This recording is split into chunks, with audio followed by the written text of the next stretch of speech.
Ever since my wife Adeline disappeared, it's just been Charlie and me all alone. I don't mind it. I've never much cared for company. If I'd wanted visitors, I wouldn't have tried to get as far away from civilization as I could now, would I? Charlie's pit stops back at the house for food, sleep, and depositing the presents he sometimes brings back are enough for me. In the meanwhile, I occupy my time with books and occasionally television. Adeline left behind more than her fair share of the former. She had a thing for mystery novels, and I never used to take any interest in them, but nowadays, well, I suppose reading the ones I knew she enjoyed lets me feel close to her again. My daughter says I'm going crazy up here. I tell her that I've never been happier. I don't want to go back to the city and rot away in some old folks' home with a condescending nurse talking to me like I'm a child. I'm 85, and I'm as sharp as I ever was. Not quite as spry, no, but if anything really needs fixing, I have a telephone and I have the internet. I can call for help if I need it. I intend to live out my days here in this house, with the woods stretching endlessly on behind me. I'll breathe fresh air, relax in solitude, and wait for the Lord to tell me that my time is done. Until then, I'll do all I can to enjoy the time I have left on my terms. Of course, that said, my daughter Sarah still worries after me more than she ought to. I suppose I should find it sweet, but really, it's a little annoying. I love her dearly and I'm glad we raised her right, yada yada. But when I'm trying to read, I don't need her knocking on my door to fuss over me. I'm sitting in my chair on the porch. I have a coffee and a sandwich. I'm not going anywhere. And even if I was, I'm hardly feeble. Regardless, she insists that I need the company. I gave up fighting her on that. I figure she's going to do it more for her own peace of mind than anything else. I was never there for my father in his twilight years. He and I weren't on speaking terms, and after he passed, well, I suppose I'd wished one of us had had the balls to say one last nice thing. And I suppose I wish that would have been me. Besides, sometimes she brings me gifts. Not quite as fancy as the ones Charlie sometimes brings, but fancy in their own way. Cameras to monitor the outside so I can see who's coming from my tablet computer, and I suppose the tablet computer itself. I've adapted well enough to it all, I suppose. I'd like to think I've done so better than most my age, and if I'm being honest, I like how easy technology has made some things, even if they were things I didn't really ask for in the first place. The other day, Sarah asked me if Charlie's long absences bothered me. I told her they didn't. Charlie's always been an outdoor cat. He's as much a creature of the forest as the birds and the squirrels. Adeline used to worry after him since there were coyotes and bears out there, but I don't. I reckon that if Charlie's made it this long without running into trouble, he knows what he's doing. And, judging by the things he sometimes brought home, I got the impression he wasn't exactly in danger. It wasn't often, but every now and then when Charlie came back, he'd have some sort of trinket with him. Sometimes it was junk, bottle caps, pieces of old cans and whatnot. Sometimes he'd have coins, usually just small change, but every now and then he'd have something a little more valuable, jewelry and whatnot. Some of it was fake, a few pieces looked pretty real. I always kept the real looking ones in a drawer in case anybody ever came looking for them. It didn't seem right to sell them. I figured that they'd probably been dropped somewhere in the woods by hikers and Charlie had found them. Either that or he was raiding some kind of garbage pile. It was hard to say for sure. Regardless, I got the vibe that he was staying out of trouble. Some cats are dumb. Charlie isn't. I've got more faith in that cat than I've had in most people. Still, Sarah had her questions to ask. "You don't wonder where he's going at all?" she asked. I got the impression that she asked more out of genuine curiosity than anything else. And that told me she was trying to work her way up towards some kind of point. "What that cat does is his business," I said. "And you're not in the least bit curious?" "All right, what did you buy?" The sales pitch was getting a little annoying and Sarah just smiled sheepishly. "Okay, well, I just thought it might be fun, you know." But they got these cameras. People wear them biking and stuff. You can attach them right to your body. Isn't that neat? I suppose. I didn't really see the point to it, but I was playing along. It might be cool. It'll give you something to look at when he gets back. Truth be told, I thought the whole idea was a little stupid. But she had gotten my attention, I suppose. Something in my gut told me that this was the sort of question that was going to keep me up. Besides, Sarah seemed pretty interested in it. And as much as my daughter can annoy me sometimes, I've never once been able to say no to my little girl. And I wasn't about to start now that she hit 50. I suppose, I repeated. Charlie put up with those ridiculous sweater your mother always put on him around Christmas time. He'll probably tolerate this too. I don't imagine it'll do him any harm. It won't. Trust me, this'll be fun, I promise. I could hear the years melting away in her voice, and beneath the lines of age and gray at her temples, I could see that same 2-year-old I'd not so begrudgingly sat and had imaginary tea with once upon a time. She split into a full grin and reached into her purse to take out the camera, which looked like a small gray box. She even brought a harness. The kids are going to love this too. They always ask about you and Charlie, you know? Oh, I'm sure they do, I replied. The kids must have been at least pushing 20 by now. I doubt they spared much thought towards what I was up to, but it was nice for her to lie to me, I guess. Looking at the harness and camera, the first thing that came to mind was, Charlie is not going to be happy about this. But I kept that thought to myself. Aside from moderately annoying the poor cat a little bit, the whole idea seemed harmless enough. Besides, maybe we'd actually see something interesting when we looked back at the footage. Sarah, of course, showed me how to set everything up. She showed me how to access the video by myself, and I'd say I got the hang of it moderately quickly. I knew the steps, at least, and if I got stuck, I could always call her. Then after chatting for a while longer, she went home and let me return to my solitude. Charlie hadn't come back home yet, although he usually didn't show up until sundown, so I set everything aside and sat down to read a book. And at some point, I fell asleep in my chair. When I woke up, it was dawn, and I could see Charlie sitting on the banister of the porch, right outside the window, so I'd know he was there when I woke up. As soon as he saw me moving, he started meowing and pacing around. I picked myself up, stretched, and shuffled over to the door to let him in. He scurried indoors and went straight for the food bowl, and as he did, I noticed that he'd left something for me on the deck. It gleamed brightly in the morning sun, and I slowly bent down to pick it up. It was a necklace. Judging by the tarnish on it, it was real silver. The chain looked broken, but the charm looked all right. It depicted a little heart. Nothing fancy, but it was something good for a lady, I suppose. No engravings on it, no sign of who it belonged to. It was likely that nobody would ever come looking for this, but I still took it to the sink to wash it off before I put it in the drawer with the rest. The drawer rattled with old rings, necklaces, earrings, and rare coins that Charlie had brought over the years. The old cat himself was going to town on the dry food bowl as if he'd never seen food before in his life.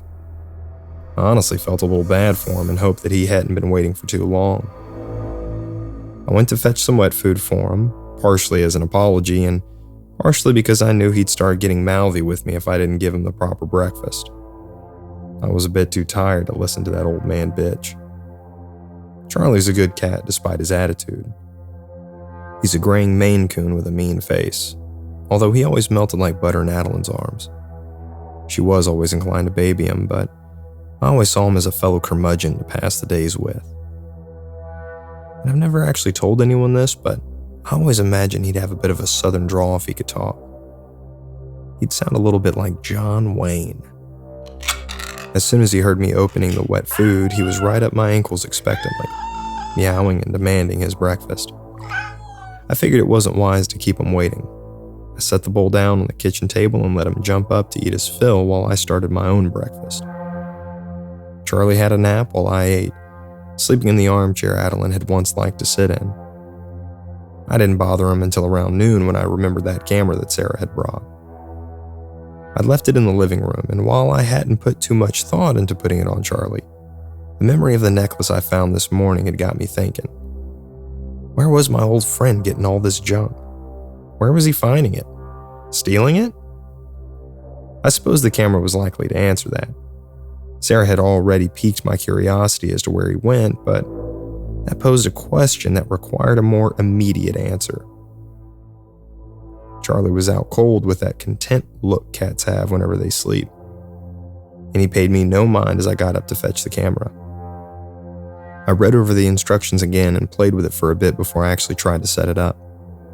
I recorded a little snippet of footage of Charlie napping there on the couch and popped that on my computer for review.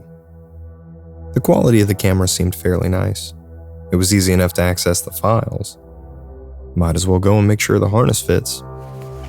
Charlie only gave me some slight protest when I bothered him to put on the harness. I'd committed the sin of awakening him, although he gave me a pass despite clearly being grumpy. "Sorry, old-timer," I said before scratching him under his chin. I fastened the harness around him, then fitted the camera onto the chest. "Guess I'll be along for your next adventure, huh?" He just chirped at me and sniffed my fingers, then flopped back down to continue his rest. He didn't stay there for very long. Within the next 10 minutes or so, he was at the back door scratching and pacing, ready to set out on the road again. I checked to make sure the camera was on before setting him loose. "Happy trails, Pilgrim," I said under my breath as he scampered outside and bounded down the stairs. He stopped to look back at me briefly before he took off into the forest, and I knew I probably wouldn't see him again until nightfall. Normally, I'd have been in bed by 9, considering I was up so early, but thinking about Charlie and what I'd find on that camera kept me up, and I couldn't help but feel the house was a little too quiet for a change. I put the TV on to try to distract myself since reading hadn't quite done the trick. I poured myself a hard drink as well. No harm in that, I figured. It'd been a while since I indulged. Not since Adeline's funeral. We buried her in an empty casket. There hadn't been a body. After 2 months of looking, there wasn't much point in pretending as if she would ever come back. My mind stayed sharp over the years. Adeline wasn't quite as lucky. Dementia ran in her family. We'd seen it happen to her mother, a slow, cruel decline. We'd both feared for years that it would happen to her too. And then when it started seeing signs, neither of us acknowledged it, even when they became too large to ignore. Sarah was over constantly back then, doing what she could to help us out. Adeline was a strong-willed woman up until the end, though. Sarah suggested retirement homes, and neither of us wanted to go. She wasn't feeble. She and I had taken care of ourselves. We'd kept her health into our old age, and we even went on walks through the trails out behind the house. Going into some home where they'd infantilize her, treat her as if she was less of a person just because she was old and sick, take her out of the home she'd known for years, I couldn't do that to her. I didn't want to watch her go through that. And I would have been damned if I would have let her go without me. No, she was my wife, in sickness and in health, until death do us part. Those were the vows, and I would honor them until death. Death. When I was a young man in my 20s and looking to propose, the prospect of growing old together terrified me. I wouldn't give back the memories we made together. Not for anything, but back then, the idea of one day losing her or knowing the pain she might feel if she lost me, that thought would sometimes creep into the back of my mind. I'd always banish it, dismissing it as something to worry about in the future. Then, when one morning I woke up to find the spot in the bed beside me empty, when I never saw her again, then I had to accept that eventually had come. The police suggested that she had gone on a hike alone. She had done that before when we were younger, and I didn't argue with them. I imagine that's just what she did. She woke up forgetting the years that had passed, looked into the crisp morning air and decided to enjoy it. She walked out, and she never came back in. Maybe she'd forgotten the trail, got turned around and wandered deeper into the woods. Maybe she'd fallen and hurt herself and never been found. Whatever ending had befallen her, I preferred not to think about it. It was better that I didn't know, even if not knowing was the cruelest thing in the world. Sarah was there for me, of course. I suppose that's why she's doted on me so much in the year or so since. I wonder if deep down she fears that one day I'll follow Adeline into the woods and she'll never see me again either. The scotch sat in my hand as I stared blankly at the TV, not really watching the infomercial on the screen. A flash of movement from the corner of my eye drew my attention and tore me away from my thoughts. Charlie paced on the back porch outside. The camera harness on him looked unharmed, and I sat my glass down and stood up to let him in. "Have a nice adventure, old-timer?" I asked. He just went straight for his food bowl. Dinner time. I let him gorge himself on dry food while I got a tin of wet food for him. That got his attention, and he hopped up onto the kitchen table to await his feast. "You are a spoiled cat, aren't you?" I asked. I'll bet if he could have responded, he would have said something like, "You bet your ass, Pilgrim." As he ate, I took the camera off his chest and undid the harness. He seemed happy to have it off. The camera was a little bit dirtier and had stopped recording some time ago. I vaguely recall Sarah had said something about the camera not having a hell of a lot of battery life. A couple of hours or something? I probably wouldn't have gotten the full adventure, but that was fine by me. I doubt I would have missed anything that interesting. I was tired and wanted to sleep, but the camera called to me. I can't quite explain the sense of urgency I felt about looking at that footage. Maybe I was more bored with my routine than I thought, and at the very least, that footage might be somewhat interesting. I gave Charlie a pat on the head before deciding a cup of tea might give me the boost I need to get through that footage. When all was said and done, Charlie had gotten comfortable in his favorite chair and I retired with my hot tea to the office. I plugged the camera into my computer and I took a sip of my drink. There were only a couple of videos stored on the camera. I recognized a few as the test videos I had taken by the thumbnails. The last one, though, it must have taken its thumbnail from a random point in the video. It looked almost pitch black, as if something were obscuring the camera. I frowned at the sight of it and hoped like hell the file wasn't messed up somehow. I'd have needed to call Sarah if it was, and who knew when she could make it out to see me. I clicked the video anyway just to see what happened. I didn't expect it to start, but it did. I could see part of Charlie's head and my own jean-clad legs as I turned the camera on. I remembered this. This was before I let him out. "Happy trails, Pilgrim," I heard myself say before the back door opened and Charlie was set loose upon the forest. What followed was some rather neat-looking footage as Charlie skulked around some bushes and tall grass. But I can't really say it was all that interesting. He climbed some fallen branches and made his way into one of the neighbors' yards. He'd watched them for a little while and even ate some of the treats that they had left out that seemed to be for him. That little glutton. Then he went back off into the woods. I'm sure at one point I saw him pass the hiking trail that Adeline and I used to walk. I recognized a little creek that he walked along as he moved deeper into the forest. There was a familiar rustle of grass and water as he walked along, although the sound quickly became annoying, so I lowered the volume. I couldn't help but wonder just where the hell he was going out there, but I imagine it was probably just hunting. Maybe he'd kill a mouse or something. The canopy above him seemed to get a few shades darker as he climbed up onto the fallen birch tree. The loose bark crinkled under his paws. The tree seemed to lead up to another taller tree. The canopy above was thick enough that it almost seemed like nighttime despite it being fairly early in the day. Looking at the timestamp of the video, he'd only been out for an hour and a bit. He moved along the branch of the taller tree, walking as if he knew where he was going. I could have sworn I caught a glimpse of something ahead of him. At a glance, it looked a bit like a bird's nest, although it seemed rather large. That said, I knew some birds liked large nests. The longer I watched, the more glimpses I caught of the thing. It was definitely a nest of some sort. Twigs and leaves had been deliberately put together to form something, although this was bigger than any bird's nest I've ever seen. seemed to be completely dominated by the top of the tree, and Charlie kept climbing as if he hadn't quite reached the top yet. Hell, I couldn't even see the sides of the thing.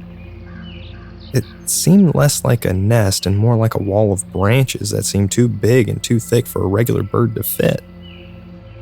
After a while, one of the branches that Charlie had climbed seemed to turn towards the nest. Getting closer, I could have sworn I saw bits of rope holding some of the larger sticks, or perhaps it would have been more apt to call them branches, together. I didn't get a good look, though. Charlie seemed to weave his way through a gap in the nest, creeping in as if he owned the place. The inside seemed pitch black. Charlie moved slowly, carefully, choosing each step as he drew closer. It was over a minute until there was any light again, long enough to make me check to see if the video had ended. But there was still about half an hour left. At last, he seemed to emerge onto the other side of whatever wall he had just passed through. The light inside the nest was scarce. The interior was scattered with large black feathers, and I could see the sunlight glinting off bits of shiny things. Tin cans, children's toys, pocket watches, hood ornaments, jewelry. Was this where he was getting all of that? What the hell is this? Some kind of massive crow's nest? I was hardly an expert on crows, but I couldn't imagine that they'd ever make a nest this large.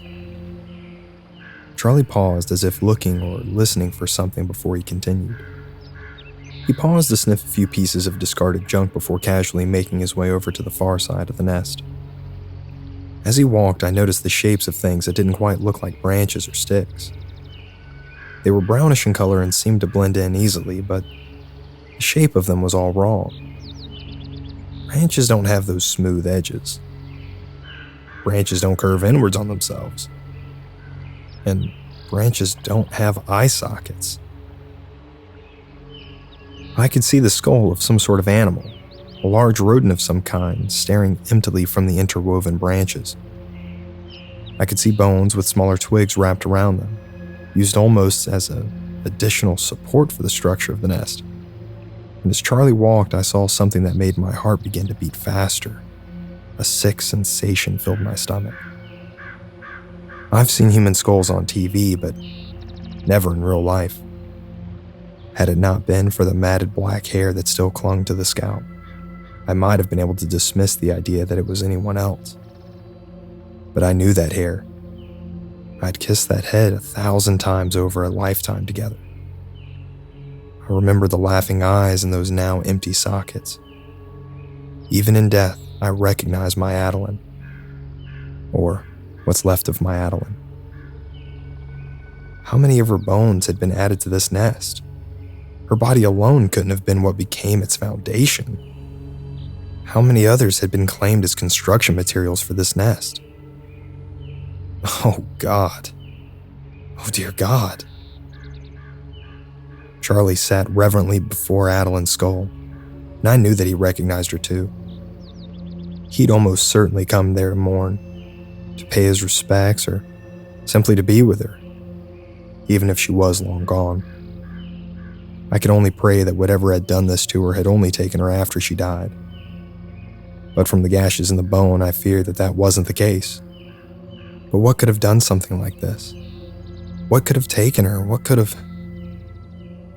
Charlie had been sitting quietly for almost 10 minutes as I placed my hands to my mouth, stifling my own cries of grief.